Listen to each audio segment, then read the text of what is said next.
Today, we're diving into a place that's a real paradox in the desert, Qatar. It's a country where these ancient, timeless traditions are colliding with some seriously futuristic ambitions, and it's creating one of the most fascinating places on the planet. So what's the real Qatar?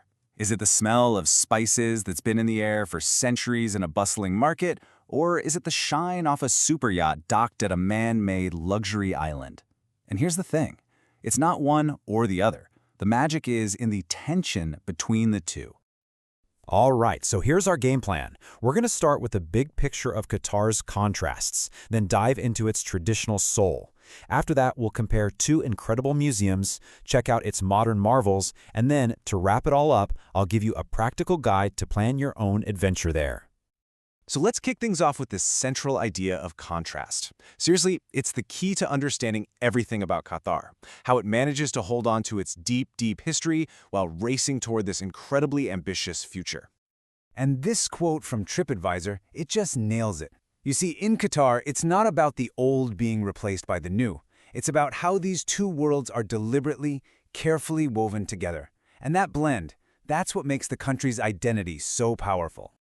And if you want to see this blend in action, you have to go to the cultural heart of Qatar, Souq Waqif. And believe me, this is no tourist trap. This is a living, breathing marketplace that's been the soul of Doha for well over a century. Lonely Planet puts it perfectly. This is where you can actually touch the soul of Qatar. It's so much more than a market.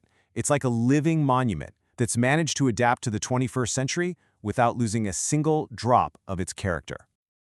Just picture this. You're walking through these narrow cobblestone alleys. The buildings are made with traditional mud walls, timber beams. You literally feel like you've stepped back in time. It's a total sensory overload. The sounds, the smells, the architecture, it all tells the story of a time before the oil and skyscrapers. So how do you really soak it all in? Well, first, you just gotta explore. Get lost in those alleys. And you absolutely have to see the falconry section. It's a glimpse into a tradition that's so important, it's protected by UNESCO. Next up, discover the treasures. This is the place for authentic spices, fragrant oud, that's this amazing smoky perfume resin, and gorgeous handmade carpets. And finally, you have to taste the flavors. You've got to try makbous, the national dish, indulge in some kunafa, which is this incredible sweet cheese pastry, and of course sip on a warm, milky cup of karak tea. Okay, so from the soul of the old market, let's shift to how Qatar tells its story on this massive grand scale. And that brings us to a tale of two unbelievable museums. Each one is a masterpiece of architecture and a keeper of the nation's identity.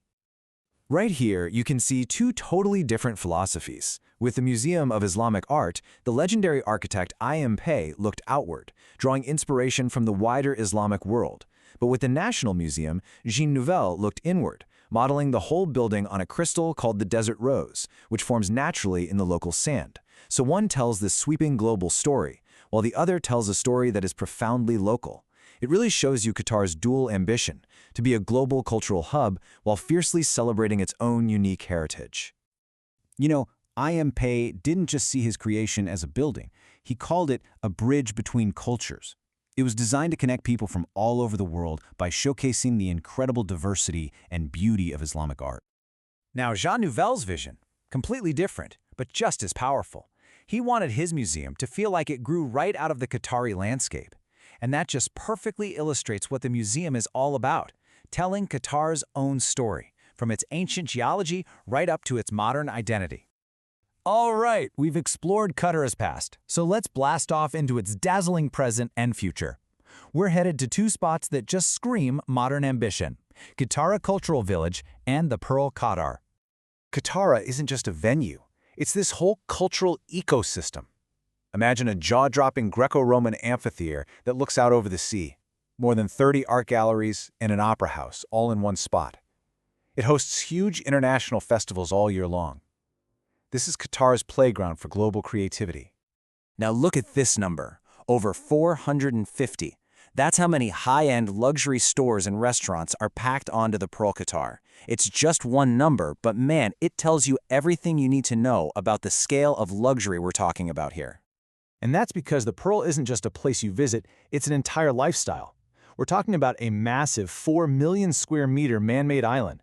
It's got Venetian-style canals, marinas filled with super yachts, and whole neighborhoods dedicated to the biggest luxury brands in the world. It is a bold, undeniable statement. So, after seeing all of this, I bet you might be thinking about a trip.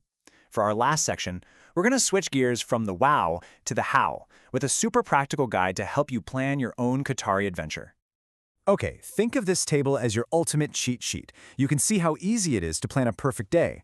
Hit the museums in the morning to avoid the midday sun, head to Qatar in the afternoon for a cultural event, and then spend your evening in either the amazing atmosphere of Souq Waqif or the glamorous lights of the Pearl. And the best part? Everything is super close, so you can easily jump between both worlds in just one day.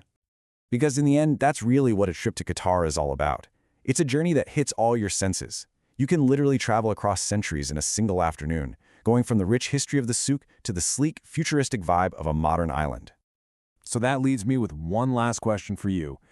As you think about your own trip, what's calling out to you the most?